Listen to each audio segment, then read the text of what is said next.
individuals, but we have got media guy from the tourism, our hosts, and we've got also guys from our local radio stations. That's the team we have.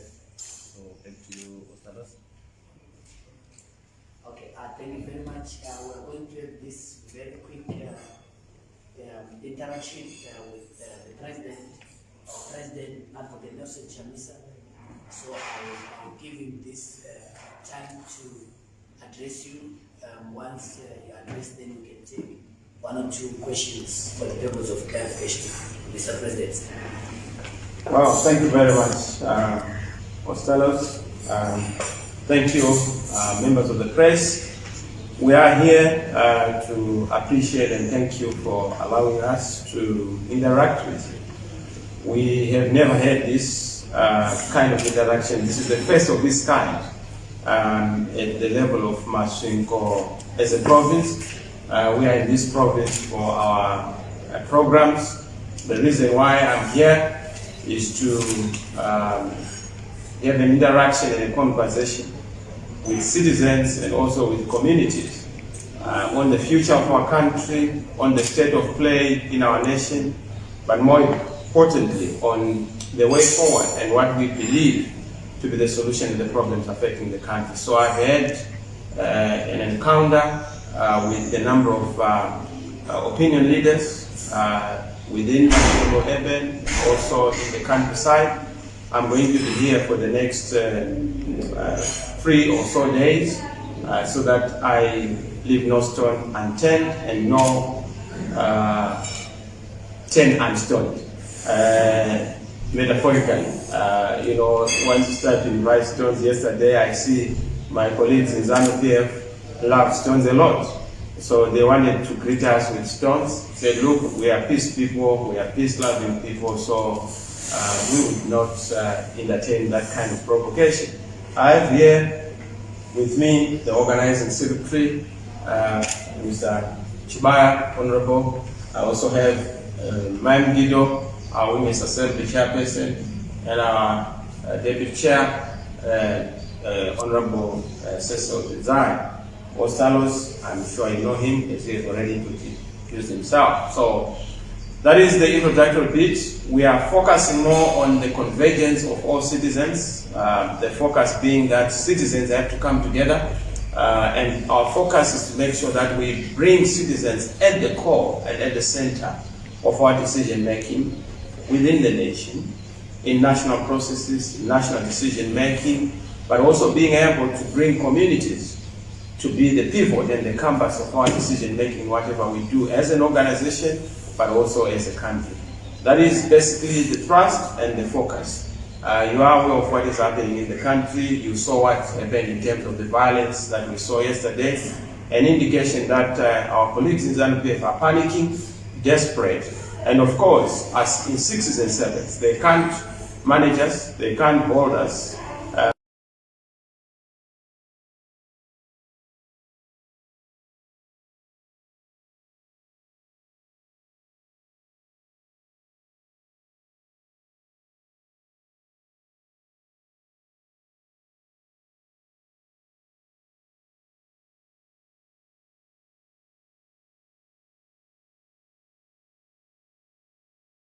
In the province. Thank you, and God bless you. Thank you, Comrade President. Are there any questions and issues arising for clarification from the President?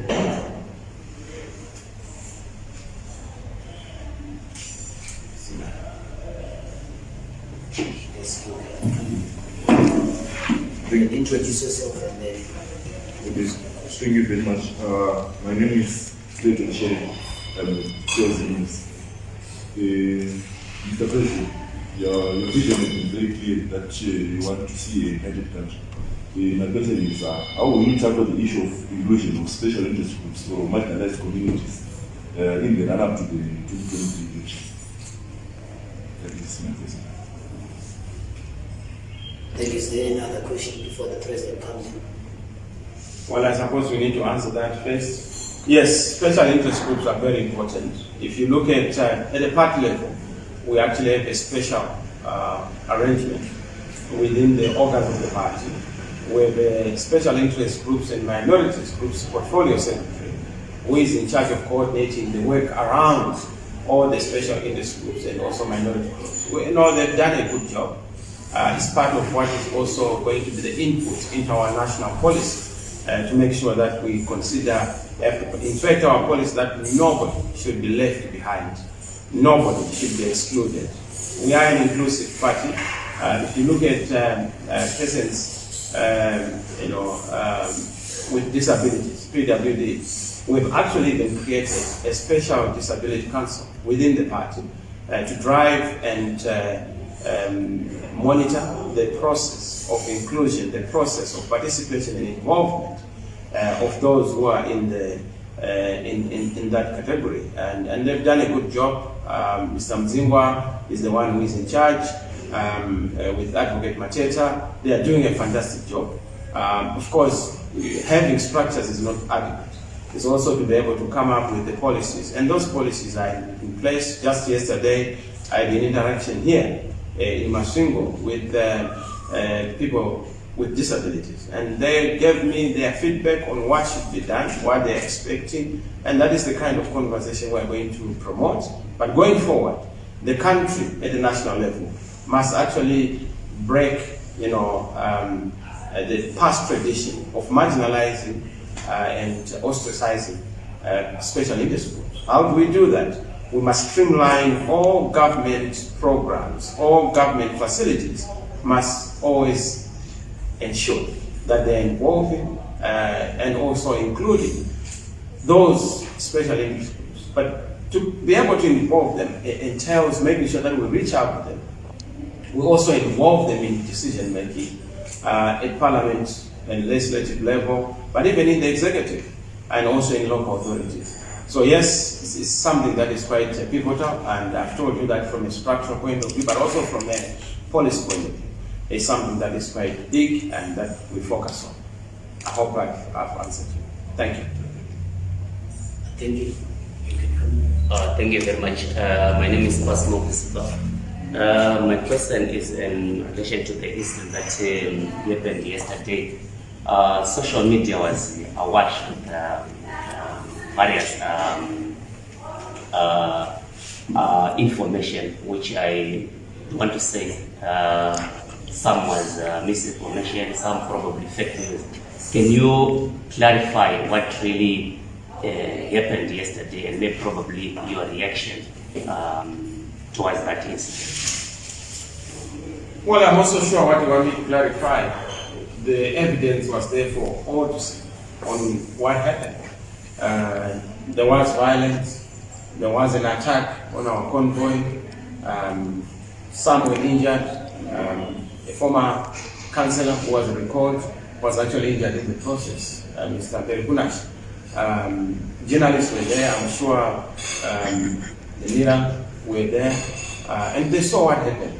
So the police know what happened, Zanu PF know what happened, local people know what happened. So it's not conjecture. Of course, we see people from government trying to pull the usual stance of then fabricating things, trying to insinuate things that did not happen. But the truth of the matter is that this is self-evident. It's the hand of Zanu PF. That's the DNA of Zanu PF. They always panic when we seek to meet the people. And what shocks me is why they get so scared of a person whom they say is partyless, the person whom they say is MP-less, the person whom they say is councilless, mayorless, and peopleless. So I don't understand why a peopleless, a partyless person, a nameless person would have that kind of panic being induced onto them. I know that this other guy from NDCT was here in Masvingo, I think a couple of weeks ago. There was not any hullabaloo about it. The police were actually helping him to try and congregate people, even when people were not coming. the police were literally trying to say, look, please go and attend to this leader of ours. But we are here, we seek peace. We are here to just engage communities in a conversation, in a dialogue. What do you get? A lot of panic from the police, a lot of panic from the state institutions, a lot of panic from Zanu PF as an organization. I mean, what they did yesterday, barricading, almost bringing logs, burning them, and primitive things. This is modern day. You don't do such things. Now scored by some serious leaders in the region to check on what is happening. It damages and tarnishes the image of the country. When you have the country being reduced to a stone age engagement, why can't you interact with us? Why do you want to send us to interact with stones? You know, if you have issues, bring them to us. You know, they were talking about sanctions. We have told them that please help us deal with the problems that we have in this country. And the first point of dealing with any kind of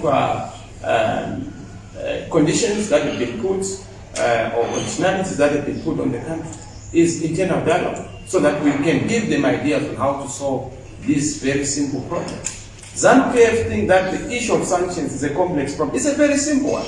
You know, you don't need to go and have a SADC resolution which is not being implemented. You are actually tarnishing SADC by inviting them to an issue that they are not able to unpack and even reverse. We need to go and tick the boxes on the issues to be solved.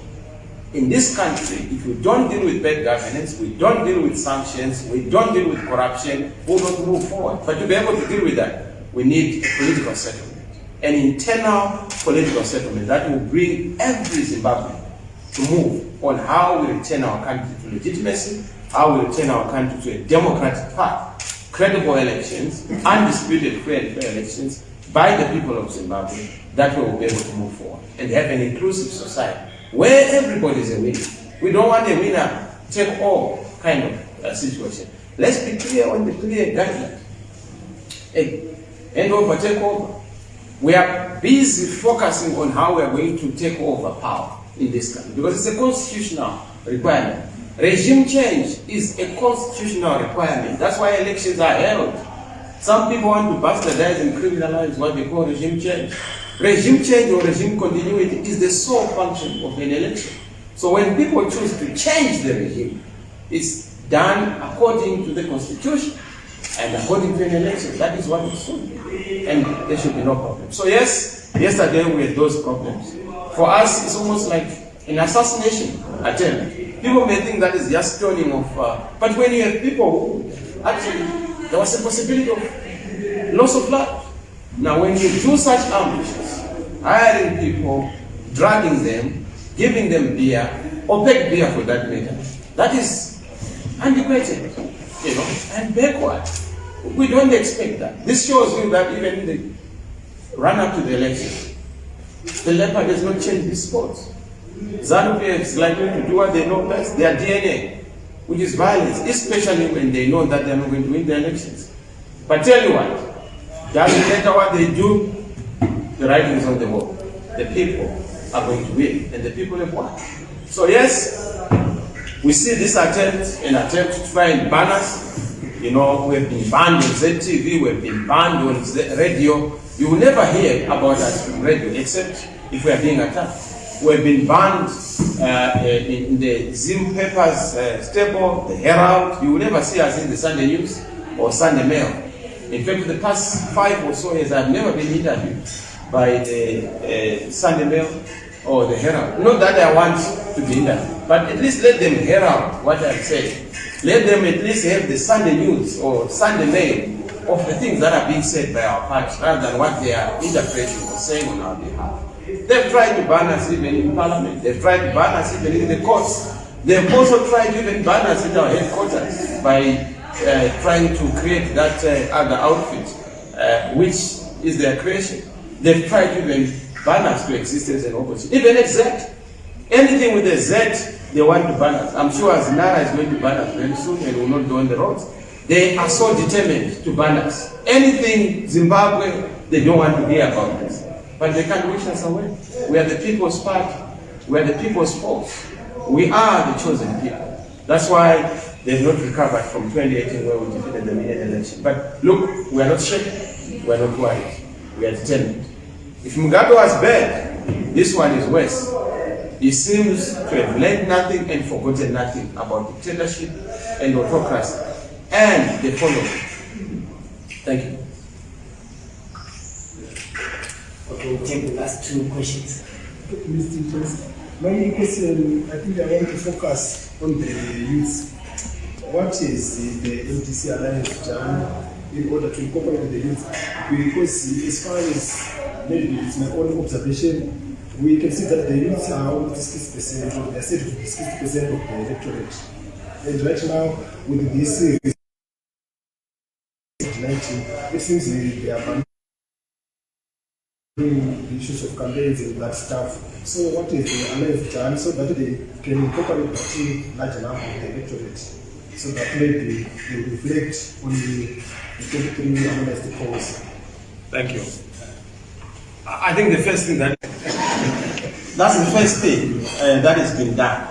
So that is the first, you know, and you know that it is the MDC that has had in all the occasions the youngest member of parliament at some point in time, independent, of course, mind you, was also younger than, also in cabinet, you know, we had the youngest minister, but also the presidential candidate, is the youngest presidential candidate. So young people are not only there as an accessory or as footnotes in this struggle, they are actually at the core of this. They are the leadership, they are leading. You will find, look at the youthful Costalos holding a position of deputy spokesperson. That tells you how serious we are about young people being in leadership. And we are not afraid. We are not even scared of stepping out tall.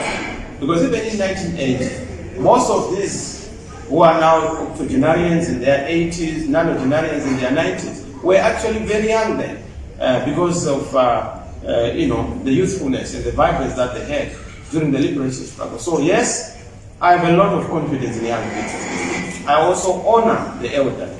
But what we need is an intergenerational consensus. That's why you see with those who are white-haired, though they are still young, but you know, they are approaching those ages of wisdom. You know, they are here. Because it's an intergenerational consensus. We need to make sure that we move together as a people, the mature generation and the incoming generation. That's how nations are built, and that's how we're going to build this country. So yes, young people are going to play a pivotal role. They're involved in the structures, but we also have to have policies that also support young people in farming, young people in agriculture, young people in mining, young people to be also active in governance structures, in cabinet, in parliament, in local authorities. Let the young run. They are not too young to lead. They are not too young to make a difference. Let them make a difference. And that is what we are leading in discourse. So when you look at Zanu and their candidate, you look at ourselves and the candidate. We've made life very simple and easy for the voters and the electorate to say, who do you choose? You know, are you going to choose the sunset or the sunrise? We're a sunrise party, and we belong to the sunrise moment. And thank you very much. Thank you. Last question. Okay, my question is, I understand that numbers do matter in any election. And as a party, you have targets for the 2023 elections. So how far is the party gone in its voter registration organization drive in this province, considering the fact that the current political environment is restrictive, as evidenced maybe by yesterday's events? Well, I must start by saying the restrictive environment tells you that there's something that they are afraid of. Nobody beats those who support them. Nobody replaces or praises somebody who supports them. The fact that they are fighting us the way they are, it tells you something about our significance. And it also tells you something about the writing that is on the wall. It has been done in Malawi, by the way, in Zambia.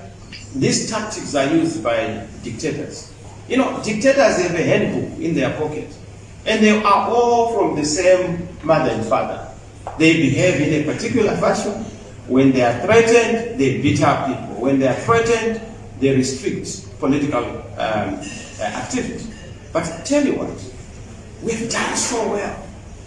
We had 2.6 million votes in 2018, and we're just campaigning for 3 months. And by the way, I'm not the one who participated in 2018. It is President Tsvangirai. I only came in putting on his jacket, and we did a fantastic job. Defeated Zanu PF. Now we have enough time. This you will see what we are going to do. We are going to multiply this by 3. That's why we have a 3x strategy. Have the 2.6 million escalated to 6 million votes. Zanu want to target 5. They are very ambitious. They will not achieve even half of that because they have a candidate who is difficult to sell. Even within Zanu, they are divided. You know, war veterans know that this is not the deal for the country. Workers know that this is not the deal for the country. You go to the young people, they know this is not the deal for the country. Within Zanu, as I have said, they are all clear that they were sold a damn squid, a Rus, and they are looking unto us to provide that leadership. And we are proud to provide that leadership. We've done very well. The figures are showing a significant, support for the party.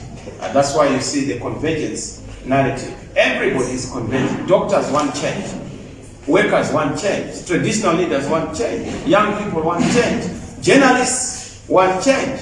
I'm not so sure if you are not part of that, but everybody wants change, because change is the only constant for our country, and that is the only way forward. If we are to punctuate the liberation promise, if we are to see what we fought for during the liberation struggle being realized and fulfilled, pensioners want to change. Everybody. And I know that we are all converging for change. And thank you for being part of this battalion of those who want to see change in this country. I hope I've answered you. Thank you. Thank you for the favors of gender. Allow me to.